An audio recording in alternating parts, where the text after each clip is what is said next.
Alright, what's going on guys, Willis Gaming here. We are back again with another Destiny video. So I just want to mention before this video begins, this is just an idea. It isn't anything which is coming to the game, I'm pretty sure. A user on Reddit by the name of HS Tego came up with an idea for a fourth subclass for a Warlock. Now obviously this could translate to Titan and Hunter as well, because it is kind of like a poison, decay based Necromancer subclass, which is quite cool. I'll leave a link to the Reddit post in the description down below if you want to go read the whole thing. It's really freaking cool. But anyway, in this video, we're just going to be going over it. He made a bunch of graphics for it and it looks really freaking sweet. So if you guys enjoy the video, make sure to drop a like down below. And if you're new, hit that subscribe button as it does help the channel grow. So this fourth subclass for the Warlock is called Life Reaper. And the element or whatever, so to say, is kind of like decay or poison, or like I said earlier, kind of like a necromancer. And it's really cool. So let's go over some of the abilities, grenades, jumps, all that stuff you get with this subclass. So the first line in the subclass is obviously the grenades. The first grenade is called Biohazard Grenade, a grenade that creates a contaminated fog which damages foes and weakens their defenses to incoming damage.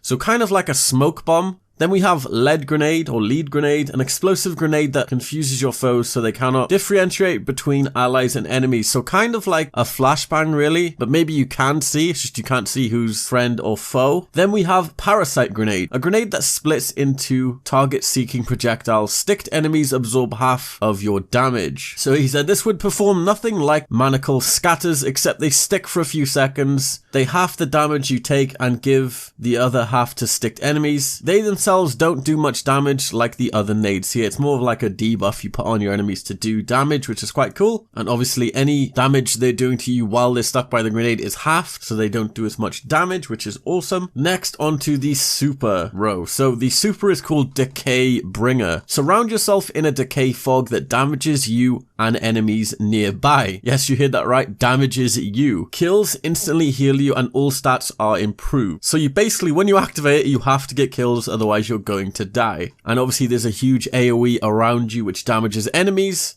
I think that's pretty cool. And it kind of forces you to not camp with this in PvP, I guess, because you kind of have to go out and get kills before you die. One of the upgrades on the super is called Reaper. Gain 3 additional grenade charges. All melees are executed with your scythe. Yes, you have a freaking scythe. This is so cool. Then you have Blood Magic. Your weapons and grenades deal more damage the less health you have. This whole subclass, I've noticed, is kind of based around having not a lot of health, fighting on the edge, basically to stay alive, which is kind of cool. Then you have the Undead upgrade, which is getting killed in your super lets you come back with a huge explosion. So kind of like Sunsinger, you come back and there's a huge explosion. So watch out if you ever kill a Life Reaper Warlock. So for the melees and the grenades and stuff, you have Venom Touch. This is your melee. Weaken your target's defense for 5 seconds. So the next upgrade is called Bloodbound. Draw an overshield from a poison target once it is dead. So that's pretty cool. You get an overshield every time you kill someone, kind of like Flame Shield, but you have to kill them with your melee, I'm guessing. Then you have Life Trade. Sacrifice a bit of your health to severely poison your enemy. If you kill your foe, you can resurrect from the dead. So this basically makes it so you can't trade with a Life Reaper Warlock. You have to kill them before they get to you with a melee attack, because if they put that little dot on you with the melee and you both die, he will come back to life and you will be still dead. Then we have Necro Trap. Killing a venom target will set a trap that explodes when enemies are nearby. So this whole melee thing is kind of like putting a debuff, and obviously each one has a special effect. Me myself, I'd probably go with a Life Trade just to stop them annoying trades which happen in trials, and obviously when you melee someone and you both die, you can just come back alive. So that's pretty cool.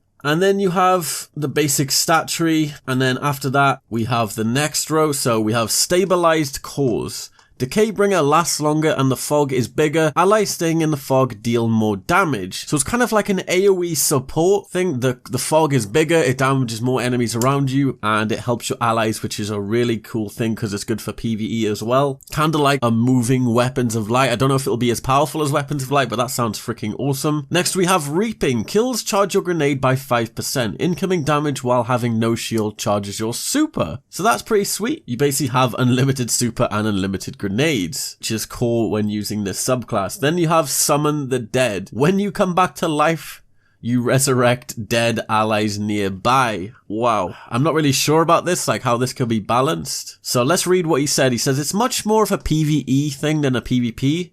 It will be, again, gimmicky if you die somewhere then often because you were in the wrong place. What good is being revived by a teammate in an unsafe location? You can just respawn where all your teammates are, so it's kind of like forcing your teammates to come back alive. I can kind of see what he means. Then we kind of have like a hunter ability here. Press circle circle or BB if you're on Xbox to create a mirror image of yourself for a short time. Now, obviously this will be quite hard to do, to kind of make it look like your mirror image is different to you. Maybe if it'll draw aggro in PvE, it'll be good. And obviously if it's good enough to fool someone in PvP, I can see it being good. Then we have Scythe. Press R1 while airborne to come down with a scythe and cause damage in a small area. So it's kind of like an AoE attack, melee attack, kind of like a shoulder charge, I guess. Then we have Quantum Jump. Extend the duration of your grenades and their effects. So overall, this subclass is pretty interesting. It's not too overpowered and it's not too weak. I can kind of actually see it being put into the game. But let me know what you guys think in the comment section down below. I think it's really freaking cool. Credit to HS Tego on Reddit for coming up with this idea and all of these graphics and stuff. A link to the Reddit post will be in the description down below. But yeah, Life Reaper Warlock. Could there be like a one for a hunter and a titan? I'd love to see. Maybe he can make one. Also, if you guys want to win a 7/7 AD infinitum emblem, I'm actually giving one away every single hour on Twitter, so make sure to go follow me, and I'll also give one away in this video, so make sure you leave a comment and I'll pick one random comment. And if you don't win that, like I said, just head over to my Twitter. But yeah, I hope you guys enjoyed. Drop a like if you did. Remember to leave your feedback because I want to know what you guys think of this.